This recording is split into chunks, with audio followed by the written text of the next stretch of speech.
ko nga kayo, paano kung walang manners sa inyong mga anak? Bakit ba natin sila tinuturuan? Yung mga, hindi lamang yung mga parents, yung ating mga tito and tita. I'm sure meron po kayong mga pamangkin. And I'm sure minsan napagsasabihan nyo rin ng inyong mga pamangkin. Bakit ba natin sila kailangan turuan? Bakit ba nila kailangan ng manners? Sige nga po. Wants to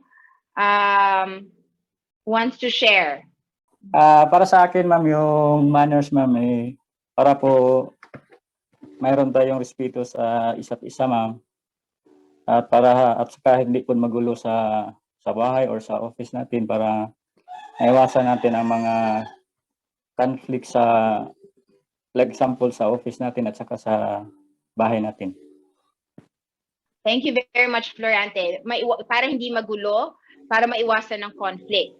Okay, that's also, those are two good reasons. So again, it's what differentiates us from the animal kingdom, but at the same time, it creates our children are better beings, no? So alam natin na pag tinuturuan na natin ng tamang manners yung mga anak natin, equip sila. Paglaki nila, equip sila makitungo sa ibang tao ng mas maayos. And tayo rin as employees and family members. So, sabi dito sa aking presentation, 74% of the population think that manners and behavior have deteriorated. And I'm happy because I have si Sir B who has 4 kids, no? At meron tayong mga participants na may mga batang anak. At nakikita natin yung pagkakaiba nung generation nung nagtuturo si Blackberry Buhari at yung iba nating mga participants kung paano nagkaiba na ang manners between the older generation and the new generation today. An example of deteriorating manners is people who are aged 18 to 29 think na okay lang gumamit ng cellphone sa restaurants. While 22% of the age 60 think that it is okay to use it. 22% lang of the population over the age of 60 think na it's okay to use it. While the rest think, yung mga mas nakakatanda think there is no need for cell phones in restaurants. Sino po dito ang I think adults na tayo nung wala pang cellphone. Sino po? Raise your hand. Nung hindi pa uso ang cellphone, college student kayo, beeper pa lang ang ginagamit. Sino dito? Beeper or si Lucille? Sino pa? Kasi ang cellphone started na lang mga late 1990s, di ba? Dati beeper, dati walang cellphone. Sino pa? Si Buhari. Si Sir Buhari, obviously naman, matagal-tagal na po siya. Siya na po ang isa sa mga pinaka-experienced employees at parent dito sa ating group, sa ating workshop. Sino pa? Sino ang naranasan nyo na hindi pa uso ang cellphone? And who wants to share? Ano yung naiba sa mundo ninyo nung nagka-cellphone? Sige, ask natin. April. Yes po. Big difference po yung may cellphone at saka walang cellphone. Kasi yung time po na walang cellphone, yung communication at saka bonding po ng family is mas malaki yung impact na walang cellphone. Kasi nagko-communicate tsaka unlike ngayon na pag lahat sa bahay nakatungangan na lang sa cellphone. Pagdating sa bahay, yung hinahanap ng mga kids ko is, yung cellphone mo nasan? So, hindi na times nakakalimutan nila na magmano, mag-leak, ganyan. So, minsan nga po pag makauwi ako, ay pinapalobat ko na lang yung cellphone para hindi nila mag-usap kami ng ah, kung kumusta na sila sa school, ganyan-ganyan. So, talagang malaking difference po yung may cellphone tsaka walang cellphone po ngayon. Okay, thank you very much. Thank you for sharing, April. Totoo yun, no? Malaking difference. Ginger, you wanna share? With regards to the children ngayon po, with the gadget po, lesser po yung attention na nabibigay and yung interaction is lesser din po. And more on the time that is being consumed for the whole day is more on using the phone. So they have all the excuses po. Like uutusan mo, ang sasabihin, may gagawin, may assignment. So we cannot control them anymore kasi naging routine na po ng buhay ng bawat bata ngayon ang technology po using the phone. Yun lang po. Thank you, Ginger. That is correct. No, so the use of the mobile phones or technology has its negative and positive impact also. And studies show that manners deteriorated immensely because of all these things that are new in our world, like technology, for example. Back in the day, ang mga bata, they are sociable. Maglalaro sa labas, tumbang preso, agawan base, bahay-bahayan, lutu-lutuan. And they develop friendship, di ba? Barkada sila. Ngayon, ang mga bata, saan nagkikita? Sa cyberspace, naglalaro ng Mobile Legends, di ba? Yung mga networking games. And there has been one study pa nga na yung eyesight ng mga bata, mas nagde-deteriorate faster at an early age because of all these exposure in sa mga gadgets. Which brings us to this, why we have less manners these days. Number one, no, we have working parents. And no offense po, no offense sa ating parents who are working really hard to provide for their families. But this is one reason why manners are not too strong these days, because we have working parents who have to work at naiiwan ang mga anak sa mga yaya, sa mga kasama sa bahay. Minsan sa mga lola. Wala po tayong ibig sabihin, wala pong masama na naiiwan kay lola. Pero si lola busy rin. 'Di ba po? Si yaya naman para lang tumahimik ang anak, ibibig or ang alaga, bibigyan na lang ng cellphone or ihahas sa tablet para habang magawa siya ng chores, naka-tablet ang anak. No? So that's one reason why we have less manners these days, especially for our kids. Second is good manners and right conduct are not taught in all schools these days. Mabuti sa Pilipinas po, and because of it's the culture in our country where we really take pride in making sure that manners is prioritized also. That's why it is part of the law, no, nakasama ang GMRC sa ating curriculum, no. But for some schools and some other countries, they do not teach good manners and right conduct. That is so unfortunate. Third reason why we have less manners these days is parents feel guilty. Dahil so busy sila sa trabaho, di ba po? No? Para to compensate sa time to be with the kids, minsan binibili nila yung gusto ng anak kasi feeling nila doon sila makakabawi. No? And some parents feel this, na instead of spending time with them without the phones, ipapahiram na lang yung telepono kasi doon na lang sila bumabawi sa kanilang mga anak. Number 4, we already mentioned technology played a very big part in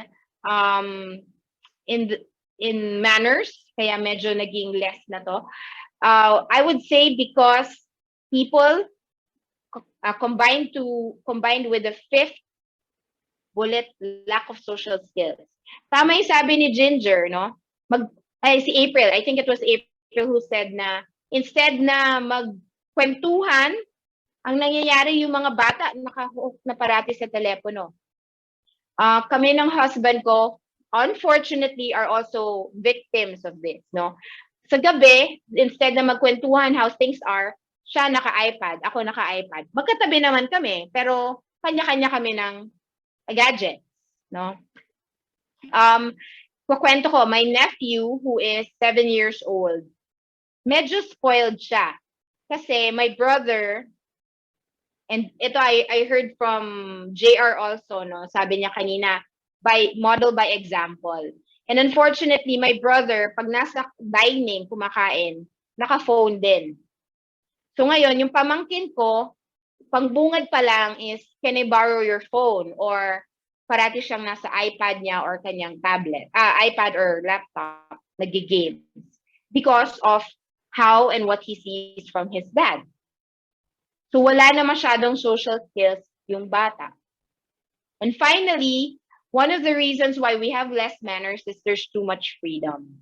Why? What does too much freedom mean? Because sometimes we just let the kids be independent and we let them do what they want to do. And sometimes even in the States, not necessarily in the Philippines, but in the States, yun pong mga naglalaro ng mga network games na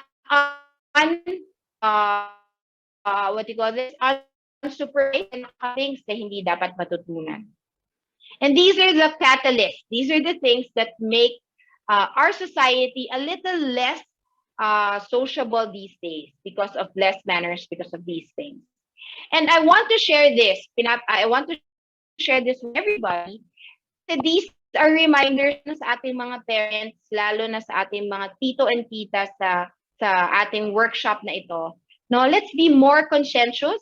And if I can just say intentional, no, let's be intentional in making sure that our children have less of these things, no, less of, we give them more attention, give them more time, less of the gadgets, and improve their social skills better. This way, when we have more social skills happening, manners are taught better with the younger generation. Okay?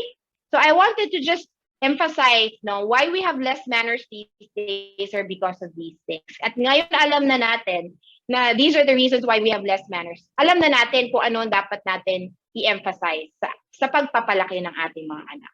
Okay? Now we ask, why is manners important? Because manners define how we will respect each other. Okay?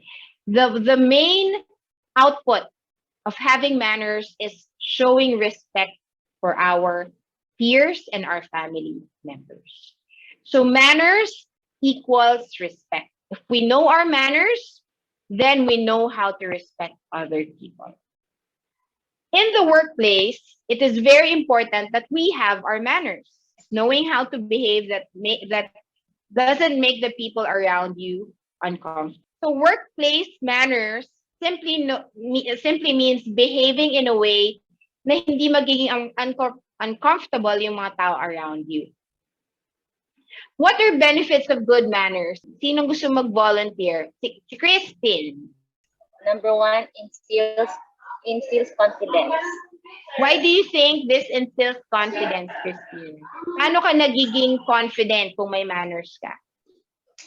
Kasi alam niyo po na tama yung pakikitungo mo sa ibang tao po. Anyone else? Why does good manners instill confidence in us? Tama yung sinabi ni Christine dahil alam mo yung pakikitungo sa ibang tao. We know we are doing something good. Diba? Hindi tayo nagdadalawang isip, tama ba to o mali. Pero dahil alam ko na part of good manners ay pag-good morning or smiling, no? This makes us more confident with what we learn and what we know. Diba? Okay, next. Debbie. Okay, Debbie. Go ahead and read the second, please, and explain. Yes po, thank you. Makes the best impression. Okay, bakit? Why does good manners make the best impression? It's because if you have a good manner, then people will treat you well. Especially, they will appreciate the good manners that you have. and they will also respect you. Yes, thank you very much, Debbie. And making the best impression, especially sa ibang tao, hindi lamang sa kapamilya mo, pero sa katrabaho mo.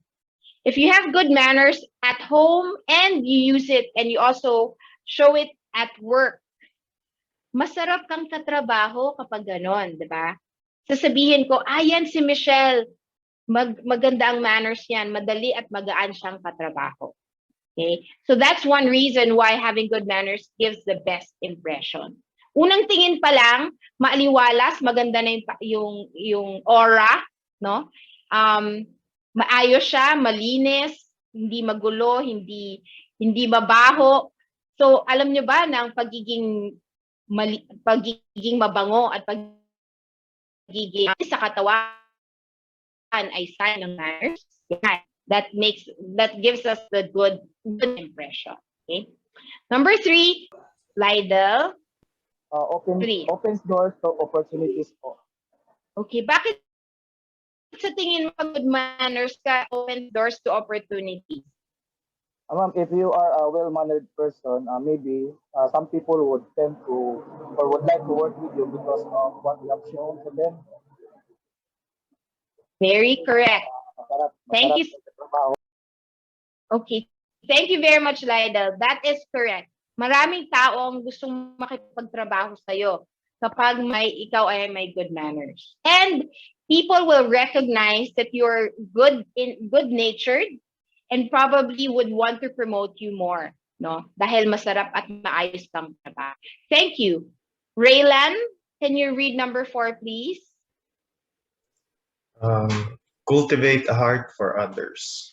Yan. If you have good manners, how does that happen? Cultivate a heart for others.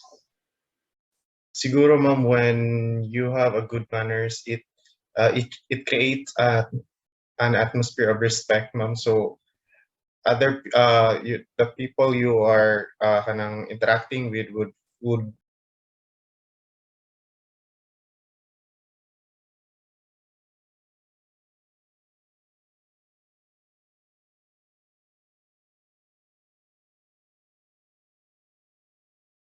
they will also become nice to you. Diba? Next, let's call on number 5. Sige, let's call on Rose.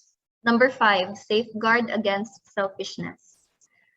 So for me, I think that if you have good manners, being selfish is the last thing you will do because you know it will hurt others.